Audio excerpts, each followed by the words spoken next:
مولاي صل وسلم دائما أبدا على حبيبك الرحمن الرحیم نحمدہ ونصلی ونسلم علی رسولہ الکریم۔ احباب گرامی، رفیقان ملت اسلامیہ، میں چاہتا ہوں کہ روزانہ ایک حدیث پاک آپ کی خدمت میں پیش کروں اور اس کا سیدھا سا ترجمہ اور اس کا مختصر مطلب، تاکہ حدیث مصطفیٰ صلی اللہ تعالیٰ علیہ وسلم کے نور سے ہمارے قلب منور ہو جائیں، اور حدیث مصطفیٰ صلی اللہ تعالیٰ علیہ وسلم ہی ہمارے لیے بعد قرآن سب سے بڑا سرچشمہ ہدایت بھی ہے۔ تو قرآن کے بعد سب سے جو افضل ترین ہدایت کا ذریعہ ہمارے لیے ہے وہ حدیث نبوی صلی اللہ تعالیٰ علیہ وسلم ہے۔ تو میں چاہتا ہوں کہ روزانہ ایک حدیث آپ کی خدمت میں پیش کروں اور اس کا معنی مطلب مختصر انداز میں عرض کرتا چلوں۔ تو چلیے سب سے پہلے ہم پیش کرتے ہیں وہ حدیث پاک جس کو امام بخاری نے بھی سب سے پہلے لائی ہے، اپنی صحیح بخاری کے اندر لائے ہیں، اور بہت سارے محدثین بھی اپنی اپنی کتابوں میں سب سے پہلے اس حدیث کو لاتے ہیں۔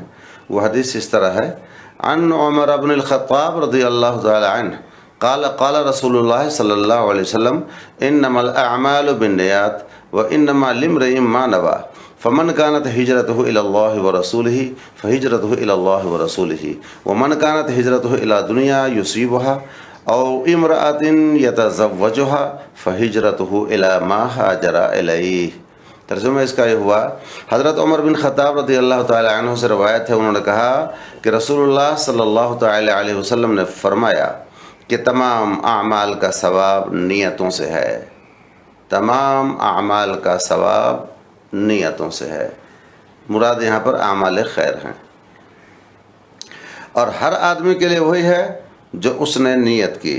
لہذا جس شخص کی ہجرت اللہ اور اس کے رسول کی طرف ہو تو اس کی ہجرت اللہ اور اس کے رسول کے ہی لیے ہے، اور جس شخص کی ہجرت دنیا حاصل کرنے کے لیے یا کسی عورت سے نکاح کے واسطے ہو، شادی کے واسطے ہو، تو اس کی ہجرت اسی کے لیے ہوگی جس کی طرف اس نے ہجرت کی ہے۔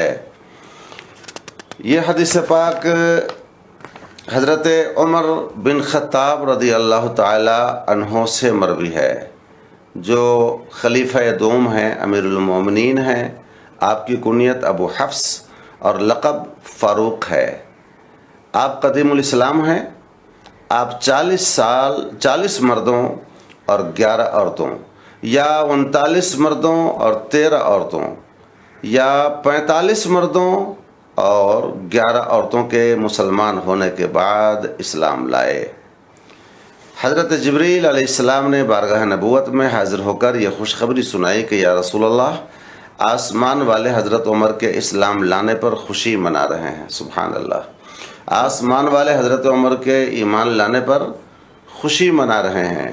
خلیفہ اول امیر المؤمنین حضرت ابو بکر صدیق رضی اللہ تعالی عنہ نے آپ کو اپنا ولی عہد منتخب فرمایا، چنانچہ آپ کی وفات کے بعد 22 جمادی الاخری 13 ہجری کو آپ امیر المؤمنین منتخب ہوئے، یعنی حضرت عمر امیر المؤمنین منتخب ہوئے 22 جمادی الاخری 13 ہجری کو، اور 10 برس چند ماہ مسند خلافت پر رونق افروز رہے۔ ان کی خلافت کا زمانہ، حضرت عمر کی خلافت کا زمانہ 10 سال چند ماہ، اور فارس و روم کی سلطنتوں سے جہاد فرما کر ان ممالک کو خلافت اسلامیہ کے زیر نگیں فرمایا۔ آپ ہی کے دور میں روم اور ایران پر اسلامی فتوحات قائم ہوئی تھیں۔ پھر اسلام اور مسلمانوں کی سربلندی اور ترقی کے بے شمار سامان مہیا فرما کر 28 ذی الحجہ بروز پنج شنبہ جمعرات کے دن بمقام مدینہ منورہ 63 سال کی عمر میں شہادت سے سرفراز ہوئے، اور روضہ منورہ میں مدفون ہوئے۔ سرکار کے پہلو میں ان کو جگہ ملی ہے۔ 539 حدیثیں آپ سے مروی ہیں۔ 539 حدیثوں کے راوی حضرت عمر بن خطاب رضی اللہ تعالی عنہ ہیں۔ آپ کے فضائل مناقب بہت زیادہ ہیں جن کا مفصل بیان ابھی نہیں کیا جا سکتا۔ ابھی میں حدیث کی طرف مزید دوسرے پہلوؤں پر توجہ دے رہا ہوں۔ اس حدیث کی چند خصوصیات قابل ذکر ہیں۔ پہلی خصوصیت، یہ حدیث بخاری شریف کی سب سے پہلی حدیث ہے، اور امام بخاری علیہ الرحمہ نے اس حدیث کو متعدد سندوں، کئی سندوں کے ساتھ اور مختلف لفظوں کے ساتھ اپنی اس کتاب بخاری شریف میں دوسرے 6 مقامات پر بھی ذکر فرمایا ہے، اور وہ 6 مقامات یہ ہیں: کتاب الایمان میں بھی اس کا ذکر کیا ہے، اپنے کتاب العتق میں بھی ذکر کیا ہے، باب الہجرت میں بھی اس کا ذکر کیا ہے، کتاب النکاح میں بھی اس حدیث کو لائے ہیں امام بخاری، اور کتاب الایمان میں بھی، کتاب الایمان قسموں کا باب، اس میں بھی لائے ہیں، اور کتاب الحیل میں بھی اس حدیث کو امام بخاری لائے ہیں۔ تو اس سے اس حدیث کی اہمیت کا اندازہ لگایا جا سکتا ہے کہ امام بخاری نے اپنی کتاب صحیح بخاری کے اندر 6 مقامات پر مختلف الفاظ کے ساتھ اس حدیث کو لائے ہیں۔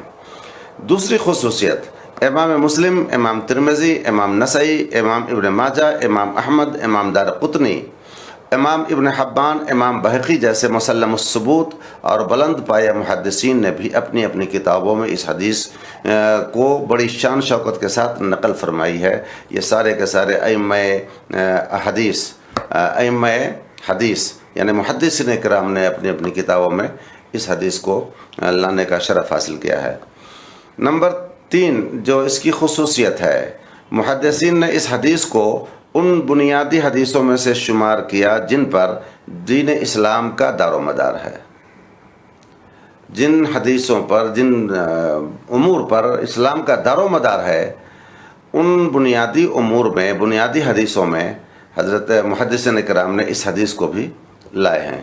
چنانچہ اس حدیث کے بارے میں ابو داؤد محدث کا قول ہے کہ لاکھوں احادیث کے خزانوں میں سے دین پر عمل کرنے کے لیے صرف 4 حدیثیں کافی ہیں۔ لاکھوں احادیث کے خزانوں میں سے دین پر عمل کرنے کے لیے اور ضروریات دین کو سمجھنے کے لیے 4 ہی حدیثیں کافی ہیں، اور ان 4 میں سے ایک حدیث یہی ہے، انما الاعمال بالنیات۔ اس سے بھی اس حدیث پاک کی اہمیت کا آپ اندازہ لگا سکتے ہیں، کتنی بڑی خصوصیت ہے اس حدیث پاک کی۔ حضرت امام شافعی اور حضرت امام احمد نے فرمایا کہ اس حدیث میں علم دین کا 1/3 حصہ ہے۔ گویا کہ علم دین کے 4 حصے کریے، اس میں سے 3 حصے باقی دیگر حدیثوں میں، اور 1/3 دین کا 1/3 حصہ صرف اسی حدیث کے اندر موجود ہے۔ اللہ اکبر! کیونکہ دین کے اعمال 3 ہی قسم کے ہیں۔ دین کے اعمال 3 قسم کے ہیں، کون کون؟ قلب کے اعمال، قلب کے اعمال، دل کے اعمال 1، زبان کے اعمال 2، باقی اعضاء کے اعمال، ہاتھ ہیں، پیر ہیں، کان ہیں وغیرہ، باقی اعمال کے اعمال۔ اور اس حدیث میں اعمال قلب یعنی نیت کا ذکر ہے۔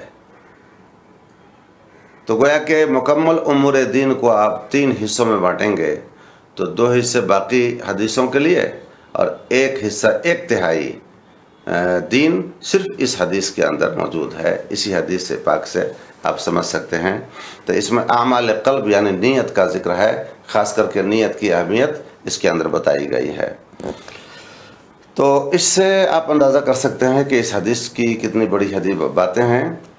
اب اس کے بعد کچھ اور مزید باتیں۔ مخدوم شیخ احمد قدس سرہ نے جامع الاصول کے متممات میں ذکر فرمایا ہے کہ حضرت امام اعظم ابو حنیفہ رضی اللہ تعالی عنہ نے اپنے فرزند جناب حضرت حماد کو نصیحت فرماتے ہوئے یہ تعریف فرمایا، اے نور نظر، میں نے 5 لاکھ حدیثوں میں سے چن کر ایسی 5 حدیثوں کو منتخب کیا ہے کہ اگر تم نے ان کو یاد کر کے ان پر پورے اعتماد کے ساتھ عمل کیا تو تم دونوں جہان کی سعادتوں سے سرفراز ہو جاؤ گے۔